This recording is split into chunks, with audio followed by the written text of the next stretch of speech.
Are you hot burning me? Lisa! Does he have more of a basketball bod or a football bod? He doesn't play sports. I tend his grave. I talked to him. I wish I was with you. That's really weird, Lisa.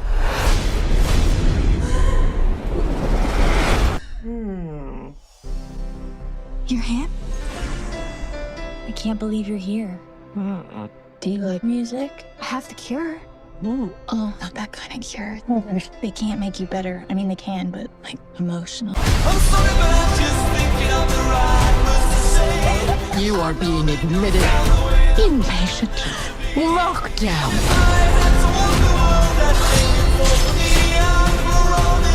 I could get the clink for life or the electric chair, but I don't want to die a virgin.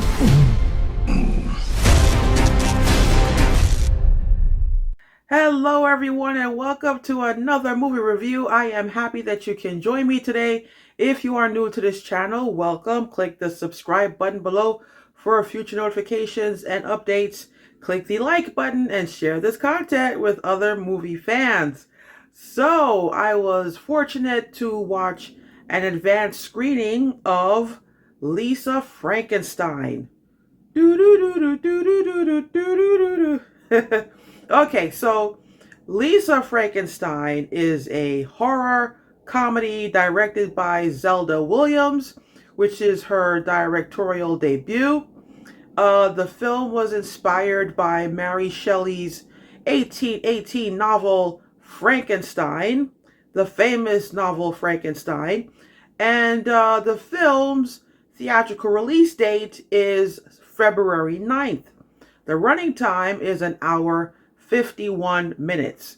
So, what is this story about? The story centers around a 17-year-old named Lisa, played by Catherine Newton. Never heard of her before. And the movie starts with the murder of her mother. Her father remarries months later, and she lives with her father, stepmother, and stepsister Taffy, played by Liza Soberano. Taffy makes an honest effort to be Lisa's friend and watches over her when they go to high school together.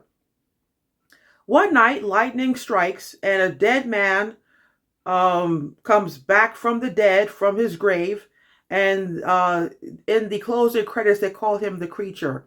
So the Creature is played by Cole Sprouse, and when they meet, Lisa freaks out, but over time, she turns the Creature into her ideal boyfriend. So, so I'm going to give this movie 3 out of 5 stars. Why? Because this movie will not appeal to everybody. This movie, to be as nice as possible, this movie is an acquired taste. You either like it or you won't. It has a style of its own. It's fun, it's weird, it's eccentric. Some of the dialogue is really snappy and on point. I'm not gonna lie, I really do like the script of this movie. But, you know, aside from the weirdness, there is enough in this movie to recommend it. I am not familiar with horror comedy subgenre. Usually I don't watch horror films, and when I do, they are usually serious in tone, and they are considered to be horror thrillers. But when it comes to this movie, it starts off in a horrific manner, and over time, the movie gets funnier and funnier to the point where I thought that the third act was the funniest part of the movie. Because I am a romantic and I like romantic movies, what appealed to me is the romance between Lisa and the Creature. They start off as friends because Lisa has a crush on the president of the newspaper at her school. but they spend a lot of time together, and over time, the creature has a crush on her, and eventually she ends up falling for him. Another thing that I love about this film is the relationship between Lisa and Taffy. It's sweet and heartwarming to see two stepsisters get along. I don't see that very often in movies, but they do care about each other.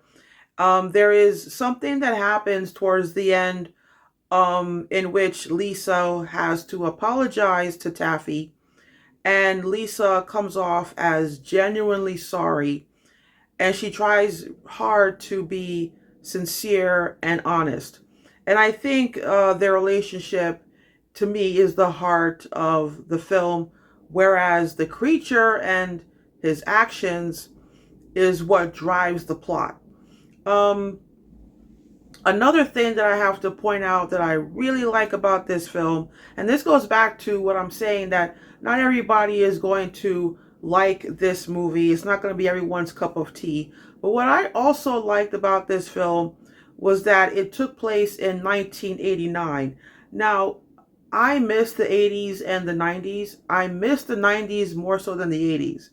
But what I really miss is I miss living in a world without cell phones. And I also miss the sound of 80s music. And so, because it takes place in the 80s, this movie has an 80s soundtrack. And it just kind of like, brought me back to a time that I miss. Um, yeah, so, I just miss a time where teenagers and even kids, they wrote notes to each other, like you see in the movies. Everybody is on their phone nowadays, and it's like the cell phone has literally taken over the world, and it's such a big part of our lives. It's what really bothers me is that I feel like the cell phone is a third hand. Like everyone has a cell phone in their hand, to the point where it's like you don't even have two hands anymore. You now got three. And the cell phone is the third hand. You know what I'm saying? And it's just like, the 80s and the 90s, it was, I mean, I just missed that time. And also, ever since like 2000s, music is not as inventive as it used to be. There are a couple of singers over the past 20 years that have tried to put their unique stamp on the music industry, and they have tried to make good music for everybody. But it's like, for the most part, the music is just not as inventive and original as it was back in the 80s and 90s. And so I just miss that time. I miss Michael Jackson. I miss Whitney Houston. I miss Prince. I miss, the old Janet Jackson. Yeah, so and I also miss the old Madonna. Even though she was just as risque back then as she is now. But yeah, like, I really did enjoy Lisa Frankenstein. It was a fun and funny time at the movies. And, I would recommend this film. If you don't like it, I get it. I totally understand why you would not like it. But I personally liked it. It worked for me. So that is all for today, my friends. And I will see you next time with another movie review. Woohoo! I just love posting movie reviews. I love my channel is continually growing, and it's exciting to see more and more people logging on, watching these movie reviews. And so I'm just grateful and happy in this moment right now. So you guys take care and have fun at the movies.